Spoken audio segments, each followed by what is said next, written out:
Hey guys, since it's fall, I thought I would do a soft pumpkin cookie. These guys are really delicate little cookies.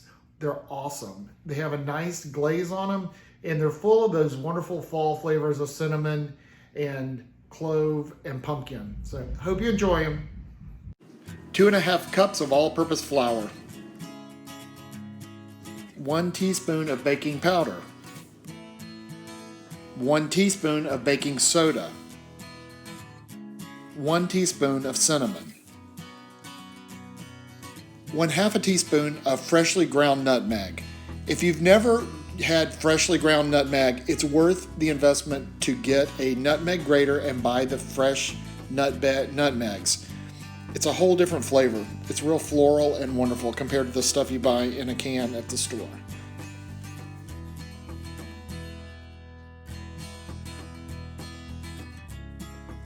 1/2 teaspoon of salt. In a mixer, you're going to put 1½ cups of white sugar. To that, you're going to add 1 stick or 1/2 cup of softened butter. Mix that together until it's creamy and fluffy. It can take a few minutes.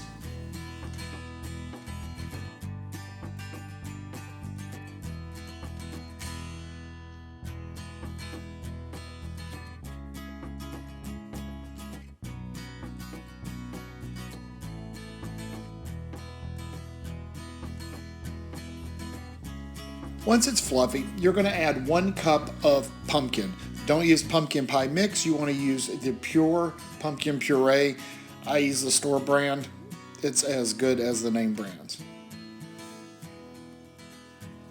After that's mixed together, you want to add 1 large egg and a teaspoon of vanilla.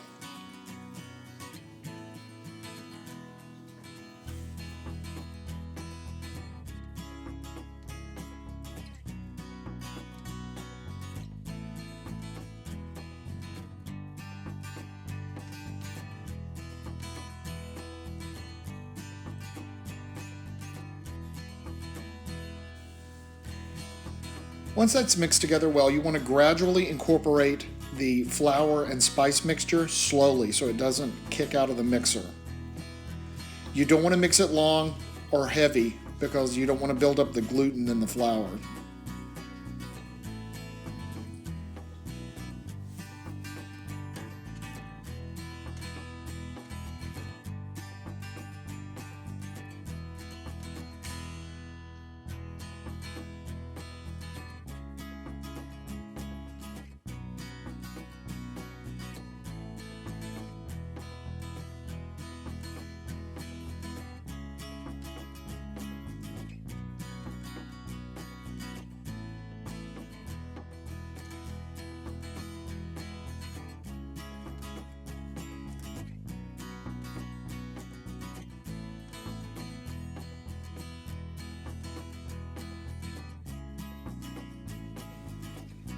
Alright, so I take a baking sheet and put a sheet of parchment on top.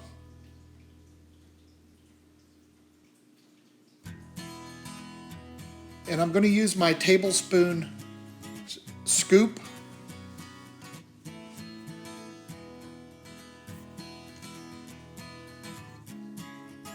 and scoop out your cookies.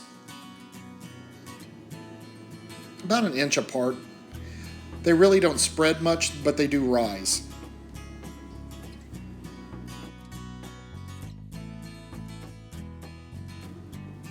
You're going to put that in at 350 degrees, and mine baked perfectly at 16 minutes.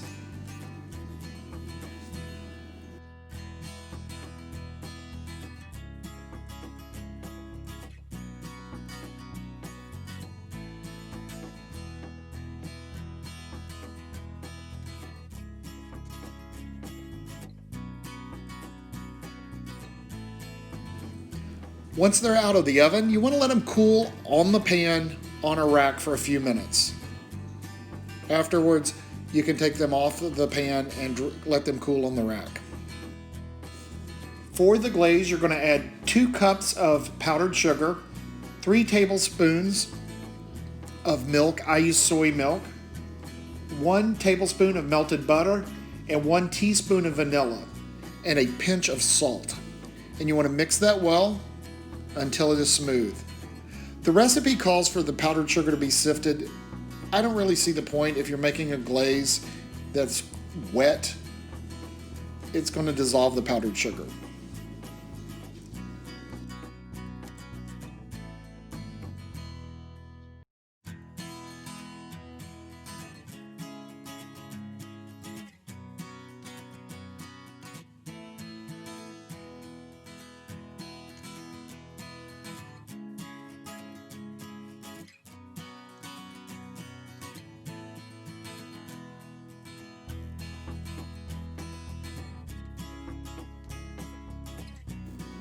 Once that's done, I take a small glass and put a Ziploc bag in it, just like that.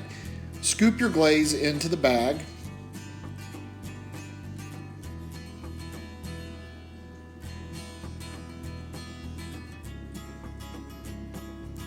Pull up the bag, zip it shut.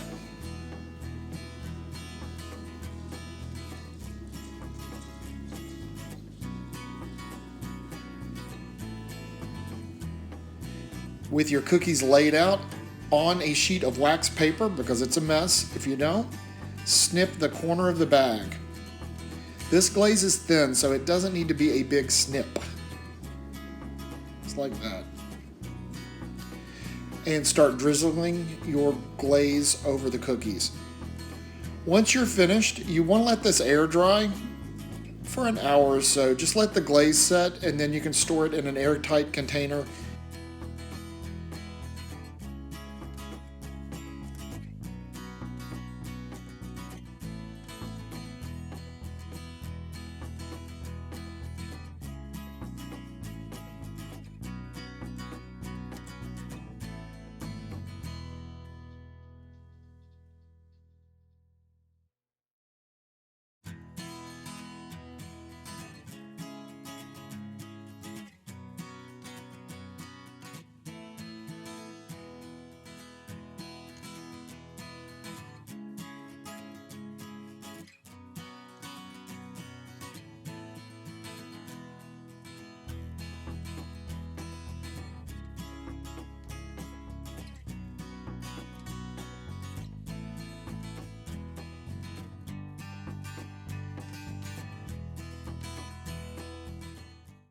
That's all there is to it. Don't forget to like and give me a thumbs up below.